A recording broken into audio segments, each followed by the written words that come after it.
Hi, this is a very quick spoiler warning to let you know that in this commentary, we are going to be discussing major plot reveals for later on in the series, including who really killed Keith Flapp. So if you want to avoid those spoilers, we wholeheartedly encourage you to watch the series first before you come back to this. Thanks very much.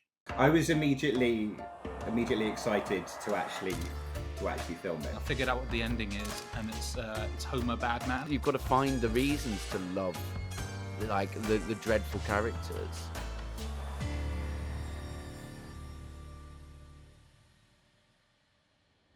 Hello and welcome to the final episode commentary for Murder for Dummies. Today we are covering episode 6, which is called Truth, where we find out who really killed Keith Flapp and everyone else. My name is James Hamilton. I am the writer and the creator of Murder for Dummies. And for some reason, James Roberts finds this incredibly amusing. But it's true. I did do it. And I am also joined by...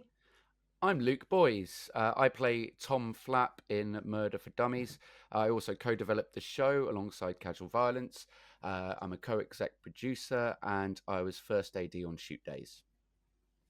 Hello, I'm Lucy Farrett. I play Esther Farrago, who made the documentary that we're all talking about, but she didn't make this episode. She didn't make this one.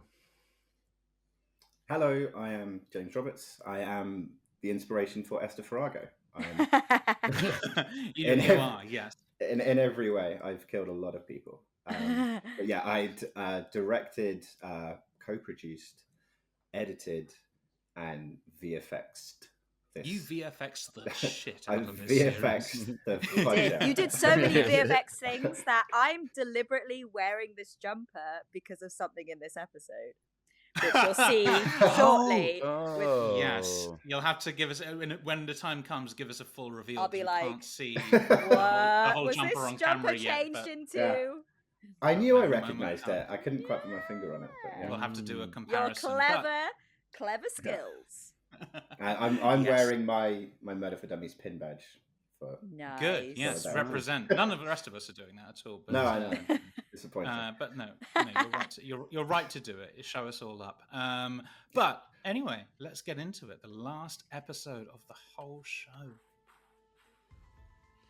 Back in the 90s, British So obviously, this episode is, not within the original conceit of the documentary format for Murder for Dummies, and it's kind of the one where we unpack the mystery, find everything out. This is a great VFX shot from you, James. You put all that together like Photoshop. And so for this, part of the idea for this episode came from, obviously we've got to kind of wrap everything up. In Agatha Christie's And Then There Were None, which is her story, which I don't know if it was the first thing that had the trope of everyone dies. But it's 10 people who all gather in a house, and one by one they all die, and then you sort of end up like going, okay, well then who's the killer? And they have this epilogue that is these two policemen kind of in a pub basically talking about what they discovered, and they kind of reveal who the murderer is. And it's not very good. I don't like it at all. It really pisses me off because it feels like you couldn't solve the mystery without it. And also, these are characters that kind of come out of nowhere and just sort of explain it in quite a kind of humdrum way. And you sort of need it to know what the ending really is, but it kind of sucks. And so, sorry, Agatha, but I wanted to do it better. This is the jumper! It's actually a prawn! There we are. That's how you create dummies with VFX. You have to start with a prawn, and then it becomes exactly. Everyone, and it's a simple technique. And so wanted to kind of have a version of that, but do it better. But also, before we had Plank and Octagon, originally my idea for this was it was going to be a YouTuber who was like watching the show. Yeah. And Nice. and I think I wrote an initial version of that, but that was before we had Plank and Octagon. And we talk about this in other episodes about how Plank and Octagon came to be. But once we had them, it's like, well, obviously, those are the people that need to be doing this. And it just makes the ending so much more emotionally satisfying because you're rooting for them. I think it really is like one of the key elements to the series, that it's so, I mean, you've probably talked about it in this other episodes about how Luke threw them, suggested them as characters, and then they were out for a while because we were looking just realistically for things to cut from the budget, and we thought, like, can we justify these these jokey characters. They're really funny, but we have 10 days to shoot because that's what the budget gives us. And I'm just so glad that Luke pushed to keep them. And then, James, you found this. Well, we were going back and forth. That's right. Yeah. I totally they were forgot kind of we are in, and then after they were out, and then they were in Wow. again. But I think it's and- before the ending got, and because Yeah. we were getting stuck on the ending, and Yeah. then once I sort of realized, oh, hang on, they are the ones who will, pull everything together at the end. Then it's like, well, now they have to be in. Well, I think it follows all of the goals of the series. That it being Plank and Octagon, it's inherently funny that it's them, but it gives them a genuine arc, and also in them solving the mystery. But we'll see what happens later. I don't know. I just think it encapsulates everything we wanted to do with this series.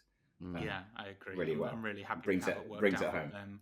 them. And then, of course, I'm just pausing here for a second, partly so we could talk about that, but also because, yes, just another appearance, one of the final appearances from Tom Bell as our now aging newsreader. Yeah. And we had And so many... this is the first time we see him in that, because this is the contemporary. Yes. It's the contemporary French, right? Yeah, I changed the studio backdrop each time we see him. Yeah, but we they had were all lots of very filmed- stupid... they're all all- filmed on the same day. Sorry, James, go on. Well, no, just all of the... Tom was in for, maybe an hour. Were you there that day, Luke? I think you were. Yeah. Luke You was were there, there I too, was James. there. Yes. And you were there. And you were there. I was. I weirdly wasn't there. It was. I know. I remember it was the first thing we did that morning, and he came in, and I think we shot them. Yes, in reverse order. So this one was done first, so that he had a bit of grizzled stubble, and then he was made, and he got progressively younger That's as he went on, right, so he could be Yeah. clean shaven. But yeah, these are all shot That's right. within, I don't know, 30 Yeah. or 40 minutes. And Quite we fun. had a bunch of alts for this. I think I wrote the Tom Cruise one, but lots of other people had lots of very funny alts and Yeah. stupid jokes for this. And Tom came up with a bunch of funny ones. And one day we'll release them all. Yeah, we hostage should. video There's- style. There's If some you really agree good to our outtakes. demands. Fun There fact: Tom Bell is the only actor in the series who has received a famous Tom Cruise cake. Oh, You know, he's Tom received Cruise one, gives really? the cakes to Yeah. the I co-stars. I vaguely yeah. heard about this. I On didn't know what- about cakes. I what- know he what- shakes everyone's hands at premieres and stuff. What- So What's there's a bakery that Tom Cruise uses, Yes. and he like on every project he works on, he gives like a cake. So like he gifts a cake from this bakery. What was to- what was Tom Bell in that Tom Yeah. Cruise was that also in? is undisclosed. TBC. Oh. Yeah. Well, Oh, Tom Cruise I- is sort of in Don't know if we Interesting. can don't know if we can include this. Well, I think the fact that Tom Cruise It's exists okay. and so does Tom, and they both act, we were allowed to And- reveal that. Tom Cruise could have bought Tom Bell a cake for any reason. You know. Yeah, I've bought him a lot of cakes. To not talk about Tom Cruise and cake, I weirdly really like that really sad image. It's just like such an authentic thing you've created there, James, of like a mental health crisis like advertisement. And I don't know why, but every time I see it, I'm like, that's so realistic. Wow. Well, it's I don't actually know it's a copyright free stock footage when I you type in see. depression, and then Oh I just. no! So And then I just photoshopped in a bunch of scary dummy images that we had and added some smoke on top of it. Yeah, I thought it plays as authentic. Like it's actually quite sad. yeah, Yeah. really, really sad. It's And quite so we're getting haunting. into Plank's TikTok theories here, and this is where we start to like unpack the clues. And obviously we talked about this in episode 3, but this is a big clue that nobody spotted until the end. Yeah. Can I just say, putting these together was weirdly the most challenging thing that I did in the whole series, because I am Oh, not on really? TikTok. I refuse to be on TikTok. And this makes me feel very old, but I'm not familiar with the icons and the layout. And Hamilton kept on... I think it's one of the things you gave me the most feedback for. You were like, that doesn't really feel like... And I'm not on TikTok either, but it was like it had to... Yeah. Had to look at it. But it Yeah. had I to had to sort be of feel dragged, right. kicking Of and course, screaming. Lucy, to there the- you are. James, you didn't mention it before, but that is your cameo. You are one of the police officers. Yeah. Oh, in the yeah, crime that scene was fun. photo. That On was the a really day, fun day. yeah, on the day we were taking those photos, I think was one of the days it was the day in the warehouse where we did so much. I created a police character that I taunted James Roberts with all day when Right, I can was I- can wearing I- that police outfit. I can't remember who the character was, but I was just like taunting you. But because I'm playing this straight character Yeah. for the whole No, but time, it so I wasn't- just had fun for about 10 minutes straight, just doing stupid voices as a policeman. Well, you're the one that brought it up because as soon as you mentioned this, this is what came into my mind. But if I can say this, you say you were taunting me, but you were, I don't know if you were delirious at this point because it was the end of the day, but you were just playing it as like the stripper version of a policewoman. Like you were just being really. Yeah, but I really- think like quite straightforward. Like, what do you want done then? Okay, yeah, I'll do anything. Yeah, well, you were using the truncheon a lot. I know. It was Sean as well. I think I both don't of us were remember just that. like, I just remember Yeah. being like cheeky chappy, but cheeky. Yeah, maybe it was, maybe it was very- sexy. Maybe it was there's overlap. sexy. There's definitely There's overlap. There's overlap. They're not mutually exclusive. I pause here as well because I really just love this little moment. Again, it's just like such a sweet character moment for these two, where we can see that like getting it wrong so many times has actually had an effect on Plank. And yet Octagon, like, trust yourself, mate. It's so sweet, and it was in script, but it is just like how he delivers it is so lovely, and how she reacts is so nice. They really got it. They just nailed Yeah. it. They just really got those characters on what you wanted them to do, like straight away. Yeah. I think they're so authentic with their performances. I think that's a good example of when I'm going through the rushes. Initially, it's like, hang on, has she actually lost confidence in acting? It's like, no, that is a character thing. It's in all the takes that I have to remind myself. So Something yeah, I she love sells it. about this episode is just using the documentary as the evidence. Like, I know Yeah. that's such a simple thing, and that's obviously something you put in there deliberately, but I just find it really satisfying. Also, knowing that it's my characters, you know, who's done everything. Yeah. It's just like, it's quite satisfying to then see her, you know, project be used against her. her. Yeah. And so Yeah, it's that's that a good point. combination of like, I think, you know, like murderer hubris, right? Which is always a thing of like, they do things because they think they can get away with it. But also, then also little things that she would have had no control over whatsoever that kind of come together and indict her.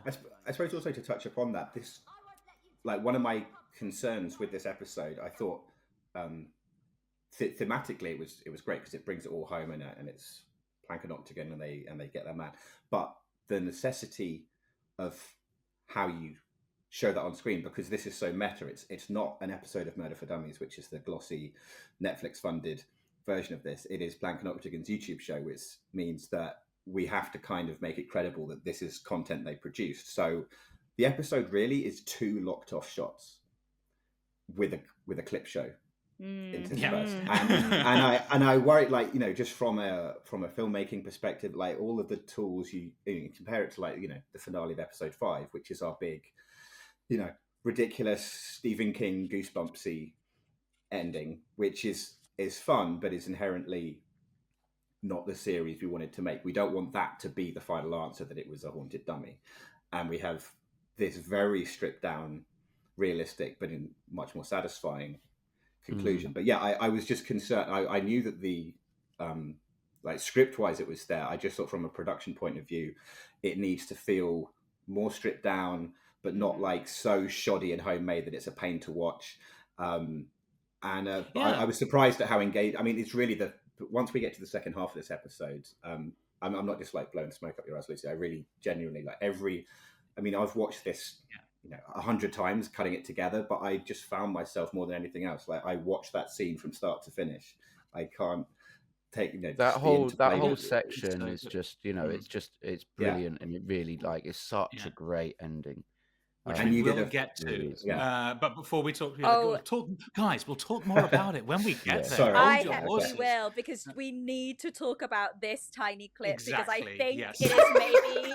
I think It's so I good. watched this back earlier, and I think this is maybe in my top 5 favorite things in this entire show. I don't know. I love this West Enders parody thing, and also Cat Bond Yeah. is impeccable. Yeah. Yeah. she has actually been on EastEnders, which is a nice little meta layer for this. Not playing this kind of character though. This is very 90s EastEnders. And yeah, it's just such a stupid. I had such fun writing it. I love it so much. Yeah, Odin did that music, which is so good. Yeah, a disproportionate amount of effort with the changing the background, but I felt like it needed to be, because we also shot that in the kitchen. Pausing here just to sort of show a couple of the specific jokes. I think I had a lot of fun writing this. Yes. Cassie's an actress, improviser, and entrepreneur whose talent for punctuality has been praised by every director she's ever worked with. So obviously there's the mention of Starlight Express, which is plot relevant. Sorry. She wrote and directed her own one-woman stage musical, If I Could Do It All Again, for the Edinburgh Fringe, where it received several reviews. And then... Nuke biscuits. Biscuit enjoyer. We won't linger too much on this, but my favourite thing that's in here, I think, is that clearly Mark Rigmarole, the director, saw something in her after the Nuke Biscuits commercial, or like after West Enders, and sort of threw her a bone to like cast her as that. And apparently I did as well in my remaining unreleased short film that I actually did make in real life. That's in there. But like, it's specifically this narrative with Mark Rigmarole, which includes like training Mark Rigmarole acting school. Is that how they? Is that how they met originally at the forklift driving school and their forklift and acting school? Yes. Yeah, encouraged him to go into directing, and just let's do it. Exactly. Yeah. Well, no, he taught her, and so and then it all sort of spiraled out from there. So got a little relationship that's built in. That's I love this whole device with Cassie Cashew. It's really fun. It's really fun. And it's also really fun to see. Yeah, well, this amount of range from Kat, because obviously Puckerbrush is one of the larger than life cartoon characters, but then just seeing her so vulnerable like this, it's great. Yeah. And again, it's like what I like here is that even though Plank and Octagon are actually solving the mystery, you still get their kind of stupid logic of like, that should have been enough. Why was Yeah, and I think that helps sell it really, because it's that fine line between, we've established that they are beyond incompetent, but they almost accidentally, they are perceptive enough to solve the mystery. But it's nice that we kind of, keep the joke going. That it doesn't feel like we're they're not suddenly, they haven't suddenly become intelligent. It's just that Plank spent 2 years obsessing over this. And sort of cracked it through like. A broken clock is right twice a day kind of thing. Like, or just exactly. Eventually she'll stumble upon something. This is fantastic. This whole scene from Kat, it's just very, very truthful, and as you say, James, really vulnerable.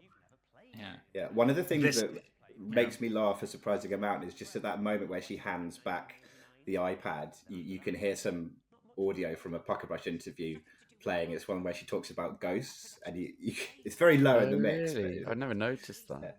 Yeah, watch it back, and she says ghosts as she hands it back. It for some reason just makes me laugh more than it should. I particularly like the moment where Octagon points out she's never played Lady Macbeth, because you can just see that subtle facial expression change from her, where she gets affronted. Yeah, she doesn't take it well.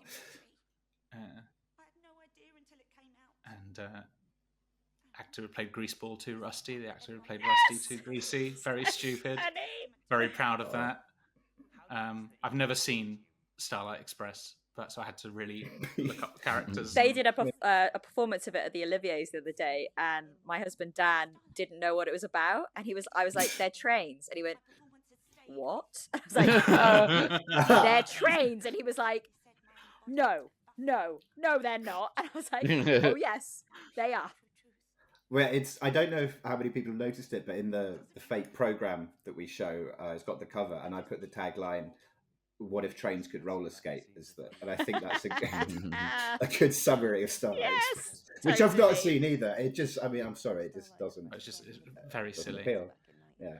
Speaking of, we get to see the program now, and in a moment we do anyway. yes, the build-up of Starlight Express, the little clue I love runs this until review. the 13th of November. Runs out of oxygen and dies. Yeah, I think I wrote that tagline, but my sister wrote the review, which is also very funny. And then, yes, we have the program. And Yes. that's Odin's little cameo. I love all the bio information because this show holds up to being paused. Like, it's not, just gibberish. You can pause again and again. Poster quote. Watching back earlier was the first time I had paused on those things to be like, actually, what is written there? What have you guys put in there? And I know, that is my first ever actual headshot. But we'll see it in a minute again. But there's some interesting little moment, like you've put in a bit about me going to the University of Sussex, which I think is very sweet of you, considering your background. That's where we went. Yes, exactly. Casual Violence all went. Yeah, so there I thought that was really cute. There's a reference to, this is only really for us, but there's a reference to the Cube, which was like a club that they'd built on campus, I think the year Luke and I arrived, they just opened this like nightclub on campus called the Cube, and basically it very quickly, because it was never very popular as a club, so it quickly, and like Brighton's got such a good like nightlife and like club scene and things like that. So anybody who wants to do those things is not going to go to the fucking Cube. But so it very quickly got co-opted as like a drama space, like the Drama Society basically took it over and were putting shows on there anytime. I wanted to pause it just for a second because what I love about this, Lucy, so much. I mean, there's so much we're going to talk about how good you are in this, so get ready. But my favorite thing about this is right up until this moment where we cut to you, it feels like, Plankenopticon, yes, I put it together. Yes, the clues are there. But everything about it up to this point is sort of circumstantial. But then when you look at her here, you're like, she's fucking guilty. Yeah. She fucking did it. It's just such a difference in how you're playing Esther compared to how she was in the documentary, where it's really that belief of like, I've won this, and they're not and I know these two idiots, and they're not going to be able to prove it to me. She's so fucking patronizing and full of herself. Like I mean, I say this. I love working with Lucy, and she's a wonderful person. But Esther makes my skin crawl. I am so glad you said horrible. this early doors, because I was thinking, I was like, I know James Roberts is going to do this. He's going to talk about how much he hates Esther, and I heard on a podcast like a few weeks ago, someone saying they played a character who wasn't liked, and that there were people telling her, I hate your character so much, this, and this.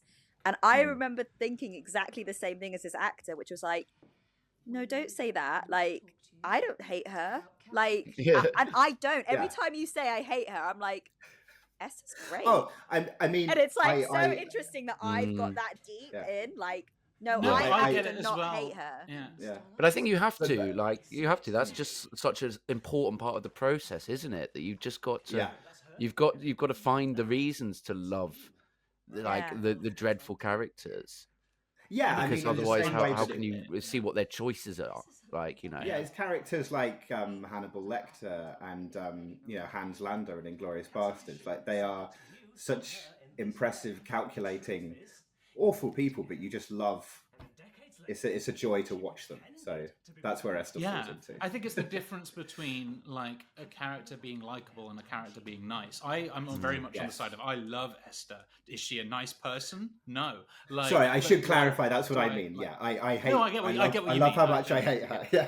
Yes. Yeah. No, I totally understand. Before we really get into the scene, I just feel like everyone should realize that once again, this is the same location as much of the series. Every time you're sat watching Dickie, behind us, camera side, is this kitchen down some stairs, and obviously Tom Flapp's flat is down the stairs as well, and then the therapist's office, Tom's bathroom. I don't think I'm forgetting anything. There must be something. Michelle Harvey's therapist. That's what. Yes. I'll give a shout out to my friend Matthew for very kindly thank you hosting us for 2 separate days where It was done. amazing. Lots of film I on this, but it was done. worried that you can. I mean, not to ruin it for everyone, but you can see this kitchen down the stairs in the background of You the Dicky really, stuff. like, And I it's don't so think fun. you I- can. you I really wouldn't Okay, I mean, know, it's would you? probably You just wouldn't me know. because I've been there, and I worried Yeah. that people would. I worried No. people would pick up on the you windows. absolutely You can't. absolutely You can't. absolutely cannot. No, well, I suppose Uh, most windows are rectangular or square anyway, so it's fine. Yeah. But I started to worry that people would piece it together. Nah. But hopefully you shouldn't be thinking about that to begin with. So. No. It's okay. Yeah. And so, Luke, you, I think, ahead of this, you did like a day's rehearsal with everybody, right? So you got Yeah. these three together and sort of ran through the scene a little bit. Like, how was that as a process? Yeah, but a large part of it, wasn't it, Lucy, was just focusing on the blocking, really. Like, how are we going to block it so that it's going Yeah. to work? And James was really good at kind of giving us an idea of, like, what the camera was going to be, where we were going to be, Yeah. so that we could block it out appropriately. like because this- there were a lot of moving parts in terms of the blocking here, a lot of people needing to be in the right place at the right time. Yeah. And it's the kind of thing that if we hadn't have had that day to really know that blocking, it probably would have taken more time than we had when we actually Yeah, I got think onto I think I probably sent a reference picture of the kitchen because I just did a little recce of Yeah. it. But there's this moment. I don't know if it's just happened or if it. Yeah, when he comes up and he tells you, you're a viper and your fangs are full of truth, and it's just in the. That's right at foreground. the start. That's right at the Right. start. Well, a moment's like. I think that's my favorite line in this series. It's just. I really liked delivering that admission because it was just like it was a really nice moment to recenter Esther as Yeah. like I'm not guilty, Mm. which it kind of helped me in the scene. I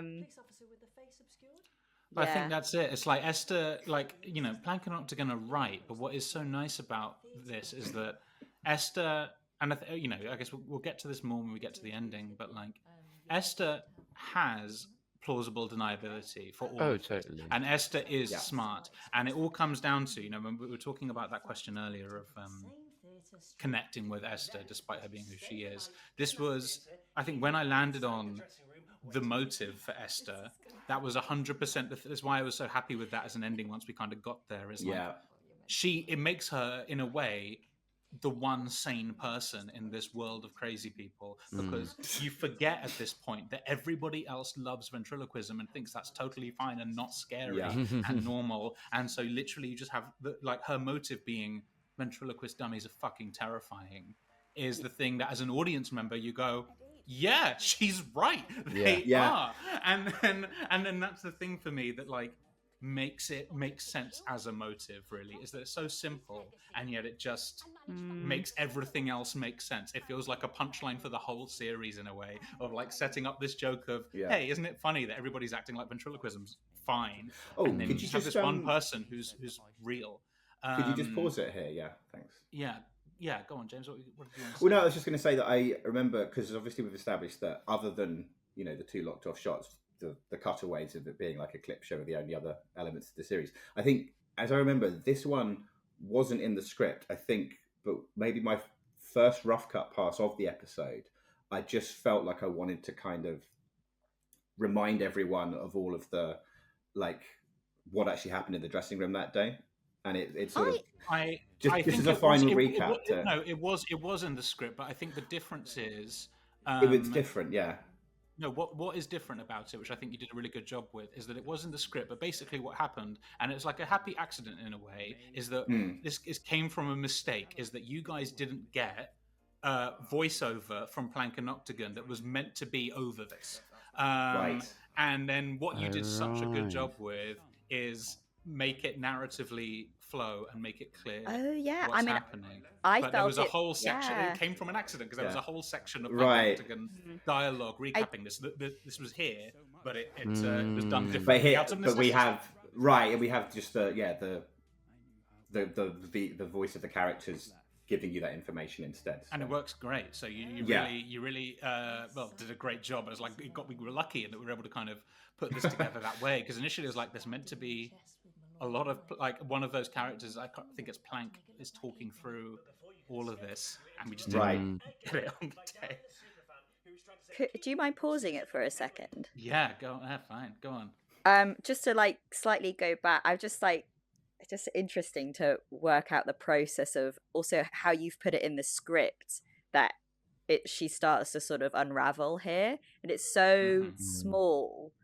Like I think right before that bit, before we cut away to those clips, you put in the script something that I always found jarring to look at, but I realized was Esther's kind of psycho coming out, where she laughs at them about it being so ridiculous, and then she says, "You're mentally unwell," and like the fact that she sort of goes, "You're mentally unwell," and I'm like, that's so fucking horrible. Sorry, I don't know. Can we swear? Sorry, I've swore. I swore.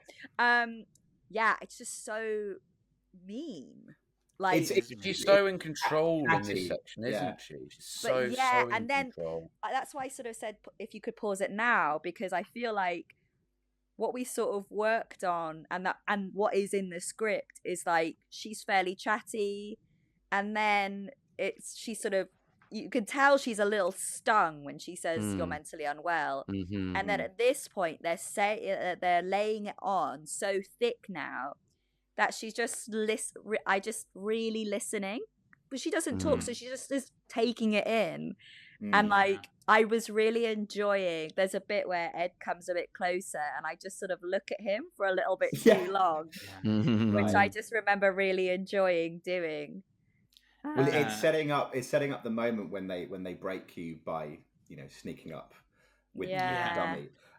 Which I kind of marvel.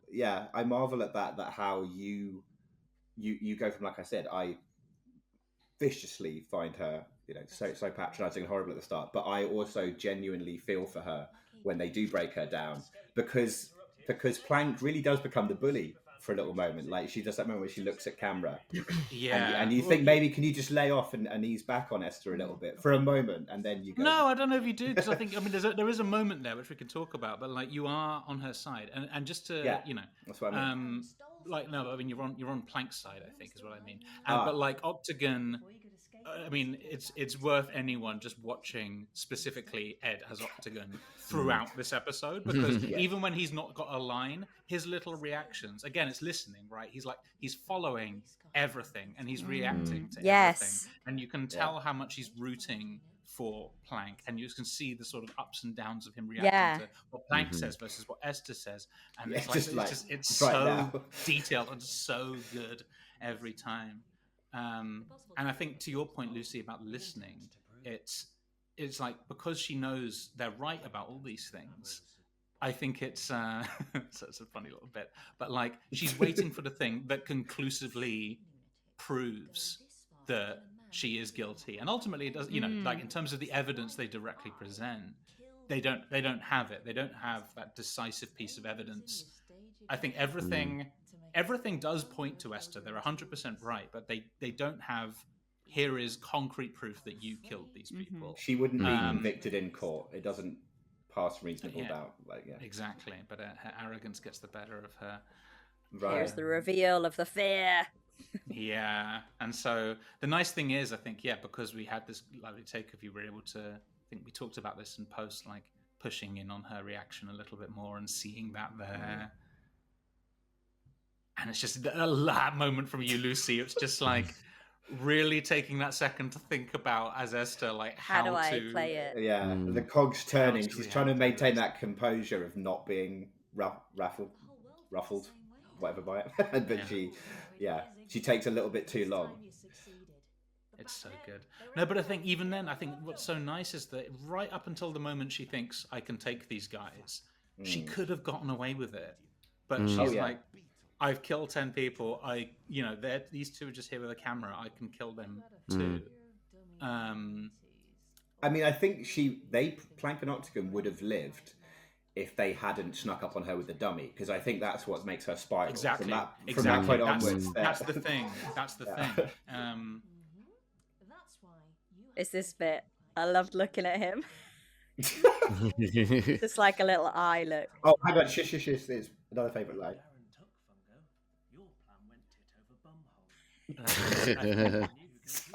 It's the line, the delivery. It's so good. That is specifically the line that I don't know how you didn't laugh, Lucy. We got all that out in the. I think in the I think I was behind the monitor laughing constantly, but yeah. We did when we filmed it and when we rehearsed it. Yeah, there were like, I think they were like 3 chunks, weren't there, Luke? Yeah. So yeah, we had sort of one chunk we ran up to, and then a middle chunk, and then the end. We used the cutaways. In fact, this is the whole end now. Yeah. Mm-hmm. Yeah. It's the last shot is the long one, right? Yeah. And this is all one shot. Yeah. Well, actually, there is an invisible cut because once the murdering happens off screen, we had to go and get. We had to do the makeup. The blood. Oh yeah, so that is very invisible. Yeah, and also another thing I love, I remember directing Ed on the day about this. So it's before he runs in to look around the kitchen to find a weapon. And I just wanted to make sure that he was out of breath. So I just suggested just running on the spot, jumping up and down. He committed every single take to running down like 3 flights of stairs in the flats, multiple levels, and coming all the way back up. So you would hear him like, oh, he's on floor 2 now, like getting his run up to run in. Completely unnecessary, but it worked really well. Not unnecessary at all.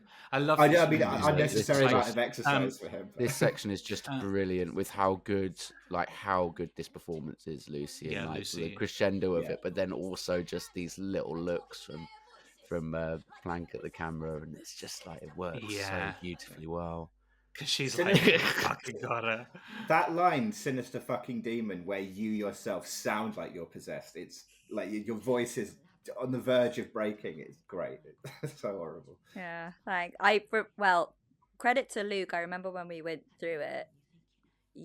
I think the first time we did it in the rehearsal, I wasn't quite feeling it. I think the note you gave me was visualize everything you're talking about, and specifically pick out, and visualize every single bit. And that really, as soon as I did that, it just unlocked it. Yeah, that's cool. Amazing. This is Malloy's knife. Good job on not cutting yourself on the very. Oh my god, I was like, every time I watch this back, I'm like, how you don't see me like going. But you fiddling. You're kind of like playing with it to intimidate them, and it doesn't feel like you're actually being really careful. But it sells it. Well done. Yeah. This is such I love how this fight plays out. It's so good. Yeah. Not filming, recording the audio for this was really fun because remember I got you guys to just grapple. There's some footage of it as well, but like the 3 of them just making. Yeah, we did several takes of it, so it was just really nice to stitch those together. This is best of the best. This is so beautiful. This moment. I think it is. Where are the knives? I think it is written into the script that he comes back into shot and is looking for knives, but his line, "There's just spoons." I was going to say that was incredibly. Right? Yeah. It's just the fact that Esther has a drawer full of spoons is hilarious. All right, so I want to talk about this next bit because I remember so specifically once I was like writing this script and I was like doing this whole pass on it, trying to think about how to end it. And can we just pause it to talk about this? Sure, just for a sec, yeah. But otherwise, this is going to get far too long for people watching. But I remember texting Luke and you, James, and Dave, basically saying I figured out what the ending is, and it's Homer Badman, which is the episode of The Simpsons where Homer gets accused of sexual harassment, and there's that thing of him on the show. Where they've just edited it together to make something completely different, and I was so pleased. You see the wall clock going back and forth the minute. Exactly, yeah. and so once I landed on that, it's like, to me it hit that balance of like it's funny and dark, but also it's like thematically is perfect because she is effectively getting puppeted then at that point. Well, just to touch upon that, so many boxes. I remember, I think it might have been a Zoom call we were having before you stumbled upon this, and we knew that it was Esther and that she is going to get a comeuppance, and I pitched something which is nowhere near as good, but it was what I like is that you just took it and ran with it. So we were thinking like will she end up in like an asylum or something, or prison? And I said like maybe there's like puppet therapy or something that would be like a good punishment for her. Yeah. The idea that she becomes a puppet herself is just. Yeah, I was really happy. It's so with much that. better. Just when you pitched this ending, I was just overjoyed because it is so. And also just like everything is right about it. It like thematically brilliant in terms of plot, brilliant in terms of just like the just a bookend of the darkness and silliness of the show.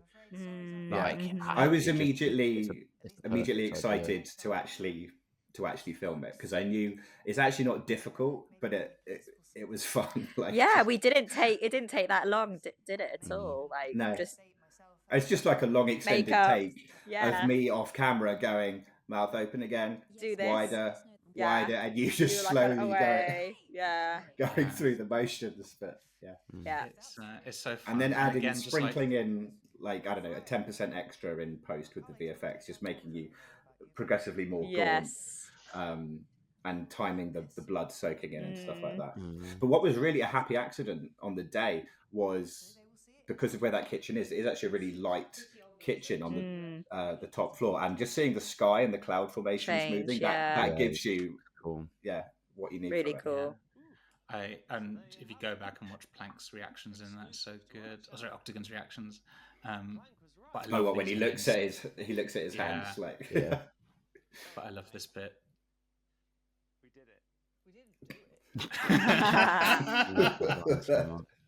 We didn't really happy with that. I love this little noise he makes, like. Yeah. It's just such a nice little, like, weirdly downbeat, but like feels again just very right for the ending. Murder solved, and it just feels like it brings everything full circle in a really, really stupid way. And it's nice. Like, we kind of continue on with these newspaper clippings. Just having these extra little jokes in there. I think with Plank and Octagon, I think what I really like about the tone of where the ending is that it feels in line with like everything we used to do in our live shows, Luke, which is like, even if the plot sort of gets resolved in a way where like the good guys win, it's a Pyrrhic victory. Like we did a show once called A Kick in the Teeth, where literally the whole point of it was we do that kind of thing where it's like the character sort of gets what they want, but it ends in just such a like downbeat, brutal, like careful what you wish for way. It's the monkey's paw ending, isn't it? Like it's kind of get the best of both. That's something that's been sort of part of our identity as a group for a long time. It was nice. No one can be truly happy, but also it's not just cruel. Like there's always a sweetness to. But it's just like it's, I don't know. It's a bit cruel. This is, I think, Tom improvised this joke, and Charlie Tornado was his invention. Thought it was fucking hilarious. But yeah, so there we go. That's the finale. That's episode 6. Does anybody have any other particular thoughts, memories, reactions to the final episode before we wrap this up? It was a lot of fun screening it. We screened because we had the premiere with the first 4 episodes, and I remember that building up to that premiere. I obviously it was nice to get so many people to come and watch it and have a good time. But I think I spoke to you at the drinks afterwards, Lucy, that I was acutely aware that like your big moment to shine is not on the cinema screen that night, because by necessity it can't be. But we had like another get together when we screened episodes 5 and 6 for some people, and it was just really warmly received, and people were really into it, and that just felt really, really satisfying. So, that was really nice. Lovely. Yeah, that was really lovely. It was your moment. It was just nice to see. And in fact, actually, I've got footage. We will probably try and find somewhere to put this, but I was filming you and a few people around you as Esther's final comeuppance comes up, and it's just funny to listen to the reaction to people. So it's been a hard thing to talk to people about, actually, obviously, as you can tell. Like that, I sort of say, I'm in this thing, you got to watch this thing. And I always like it's been hard to word. Like I think I go, oh, I'm the documentary filmmaker, and then like she starts to like get involved and solve it like later on. That's kind of been my line, like that, and I just sort of leave it at that. That's a good way. But I just sort of say it quite innocently, and no one seems to bat an eyelid. So that has been that's a good way of summing up, because I think we agonized over this so much, like even just like having your name too prominent in the credits of the early episodes, is that a spoiler?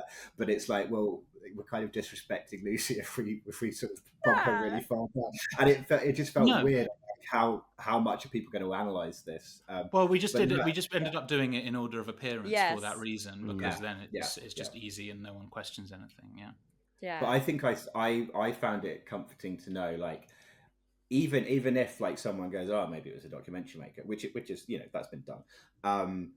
I'm confident that no one would ever settle on why, like how or why would Esther have done what she did, and so it's like that's the kind of the joy of finding it out, like what her motivation is. Also, like the funny thing about this episode is you kind of, well, you find that out in the documentary episodes as well, but like she didn't need to do it. He would have been poisoned. Can we just no need. It's brilliant. She didn't That's need very true. He would have been poisoned. Although because Darren saves him. Oh well, he saves him. No, and also because Darren took fungo, that's what ruined it for you, because no one blamed Dummies back in the day. Yes, well, that's what I was going to say. And then obviously he is saved, so he wouldn't have died. So there are reasons to do it, yes. But the fact that someone else on the same night was trying to kill him, but just didn't succeed, is quite annoying for me. See, I'm like, see how much I side with her? Quite annoying. So in hindsight, the more efficient thing to do would have been, to let someone else kill Keith, and you could have just killed Darren to make sure he didn't take fungo. And then that would have been a more efficient way of getting what you wanted. She didn't know that Darren was going to come in. And no, of course. Well, as I say, with the benefit of hindsight. But sure, efficient versus predicting the future. But it's interesting. Yeah, it's just you've created a great psychopath serial killer, because she didn't need to kill. Why is she killing all these other people? Like, but I think it was exactly that. It was that thing of like, well, it's because it's to show what a threat dummies are, like that they. Yeah, and that. Well, it's because she grew up in this world where like, everyone is she's living around ventriloquist dummies, and it's horrible, and she hates it. But anyone got any other final things before we wrap up? I think that does it. My thing that I wrote down, and we've already said the line, but. You've got fangs. The fangs are filled with truth. One of my favorite things he says. Little gesture. Filled with truth. It's so sweet. He's just such a darling. I thought that'd be a nice thing to end on. Fangs are filled with truth. That's a nice example of the blocking for that scene, where the only thing we had other than the just the blocking of the shot was Chris pulling focus occasionally when you're in the foreground. That's really the only other tool we had. But those fangs get focused on nicely. So. And the reveal has occurred. All right, thank you guys. Thank you for joining us for this one. Thanks everyone for hopefully watching these commentaries, because we've done 6 of them now, so hopefully you've been watching them. And if for some reason you've watched these before watching the episodes, that's really stupid of you. Go and watch the episodes first. Don't like to tell you how to live your life, but that was really backwards. I didn't do it. Sort your life out. We were lying. And if you've already watched it and you enjoyed these commentaries, it's like, great, just go watch it again. And now it's like you can rewatch the episode and tell lots of other people to watch it. There's that as well. But now that you know all these cute little tidbits and things that happened across all the episodes, you can watch with that in mind. So thanks for watching, and we're going to release some behind the scenes content and more of like how we made the show, most likely later in the year. But until then, go watch Murder for Dummies again, and goodbye.